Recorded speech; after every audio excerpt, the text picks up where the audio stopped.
এয়া লণ্ডনৰ থেমছ নদীৰ পাৰ আহি পাইছোহি।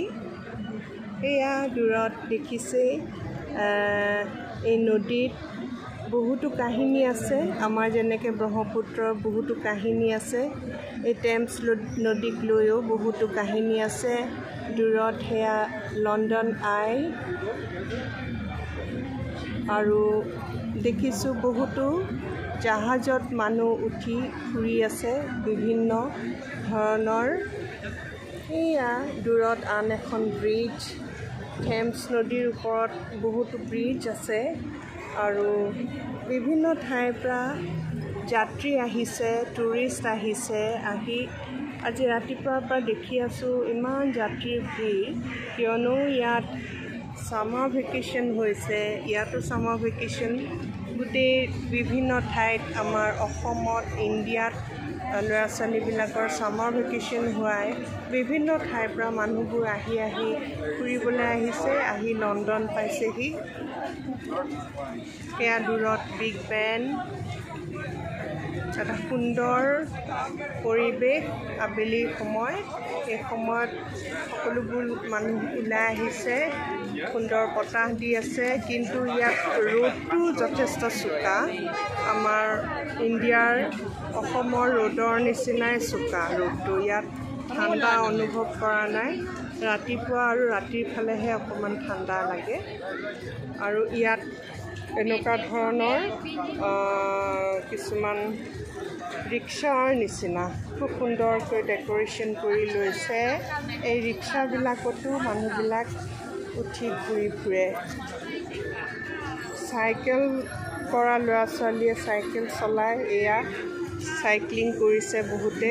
ইয়াত এনেদৰে চাইক্লিং কৰিবৰ কাৰণে চাইকেল ভাড়াত পায় আৰু যোনে ইচ্ছা কৰে চাইকেল চলাই ঘূৰি ফুৰিব পাৰে। আৰু বাছৰো খুব ভাল সুবিধা আছে, ডাবল ডেকাৰ আছে। এই ডাবল ডেকাৰত উঠি মানুহবিলাকে ধুনীয়াকৈ ঘূৰি ফুৰিব পাৰে। টিকেট কাটি লৈ গোটেই লণ্ডনখন ঘূৰি থাকিব পাৰে। এয়া দেখিছে দূৰত ৰঙা বাছ, এইখন বগা বাছ, ডাবল ডেকাৰ। খুব সুন্দৰ পৰিৱেশ। এইবোৰ বাছ আহি ৰৈ আছে, ট্ৰেফিক ছিগনেলত ৰৈ আছে। এয়া মই আহিছোঁ ইয়ালৈ অহাকালি। ইয়াত যুক্তৰাজ্য অসম সাহিত্য সভাৰ 25 বছৰীয়া অধিৱেশনৰ সামৰণি অনুষ্ঠানত যোগদান দিবলৈ আহিছোঁ। মই আহিছোঁ, লগতে মোৰ কন্যা অনুষ্কা বৰুৱাও আহিছে। অনুষ্কা বৰুৱাইও ভাগ ল'ব গীত আৰু নৃত্যত মোৰ লগতে। কেনেকুৱা লাগিছে? বঢ়িয়া লাগিছে। আজি ক'ত ফুৰিলা? আজি লণ্ডনত উঠিলোঁ, তাৰপিছত চি লাইফত গ'লোঁ, তাৰপিছত এনেই আৰু ঘূৰিলোঁ এইখিনিতে। এতিয়া বিগ বেনলৈ আহিছোঁ আৰু ৱেষ্টমিনষ্টাৰ এইখিনি পাৰ্ট চাম আৰু ৱেষ্টমিনষ্টাৰ এবি আৰু পাৰিলে ৰয়েল এলবাৰ্ট হল, সেয়া যি ওচৰত আছে আৰু। হয়, ৰয়েল এলবাৰ্ট হল ওচৰতে আছে। এতিয়া তালৈ যাবলৈ চেষ্টা কৰিম। মোক খুব চাবলৈ মন, কিয়নো তাতেই আমাৰ লতা মংগেশকাৰে বহুতবাৰ আহি প্ৰগ্ৰেম কৰি গৈছে।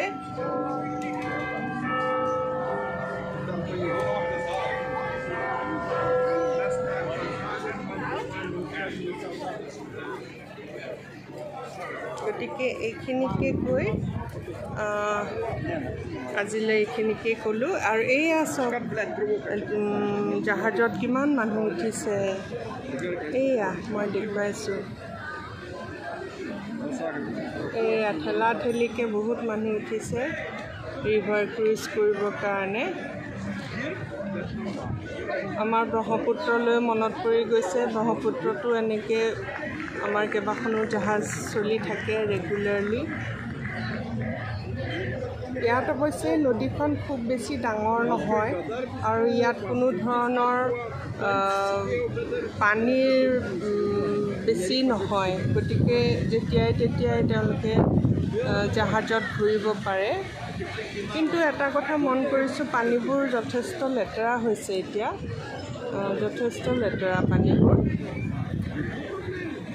পানীৰ কালাৰটো খুব মানে মাটি মিক্স কৰি থকাৰ নিচিনা যিয়ে নহওক মানুহবিলাকে খুব এনজয় কৰিছে আমিও এনজয় কৰিছোঁ ঠিক আছে ইমানতে আজিলৈ এৰিছোঁ আৰু ইয়াৰ পিছত মই যি পাৰোঁ আপোনালোকক দেখুৱাবলৈ চেষ্টা কৰিম ধন্যবাদ